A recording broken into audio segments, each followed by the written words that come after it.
Tiger grouper. Oh, lalaki oh. Sarap, pasugba.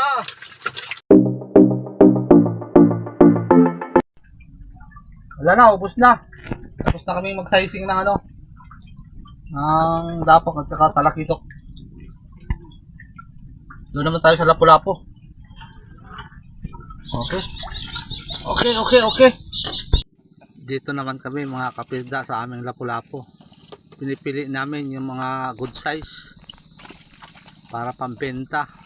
Ipipinta ko na lang ng patay dahil mura din yung bilihan ng buhay. Hindi rin sila magkalayo mga kapisda. Tapos yung namimili ng buhay, yung binibili lang mula media kilo hanggang 800 grams. Kaya kung ibibinta ko ng buhay, marami ang matitira dahil meron ng mga oversize yung mga Lapu-Lapu namin. Kaya napagdesisyonan ko na bibinta ko na lang ng patay. Ang bilihan kasi ng buhay na Lapu-Lapu ay nasa 520. At ang bilihan naman ng patay na Lapu-Lapu ay nasa 500 ang kilo. So 20 pesos lang yung diferensya mga kapisda. Samantalang kung ibenta ko ng buhay, kailangan ko pa ng plastic, yelo, styrofoam, at kailangan ko pang i-oxygen. So kailangan pa ng sasakyan pagdala doon sa bibintahan ng buhay na Lapu-Lapu. Parang baby oh.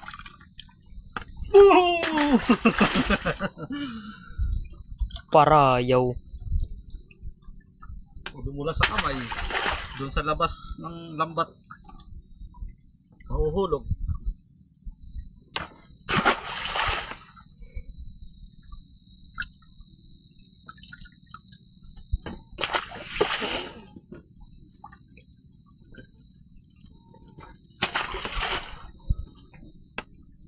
Di na name kamot.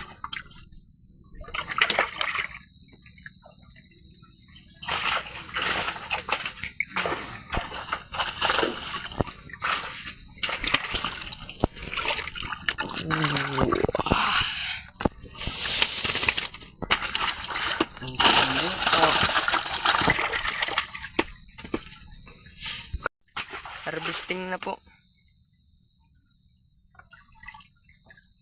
Harvesting.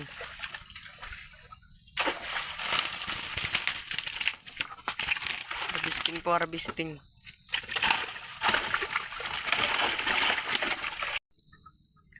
Laki na mga kapisda. Higit na 1 kilo. Wow! Delikado.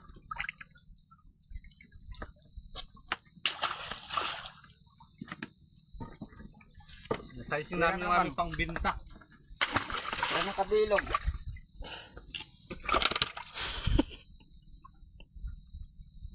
Mamayang alas 10 kasi ng gabi ang alis namin mga kapisda. Doon nag-aantay sa palengke yung buyer ng aming Lapu-Lapu. Dahil impakihin pa yata nila biyaheng Maynila. Maliwanag yung buwan mga kapisda. Maya at mag-iimpake na kami ng aming mga isda. Ikakarga na namin sa aming bangka.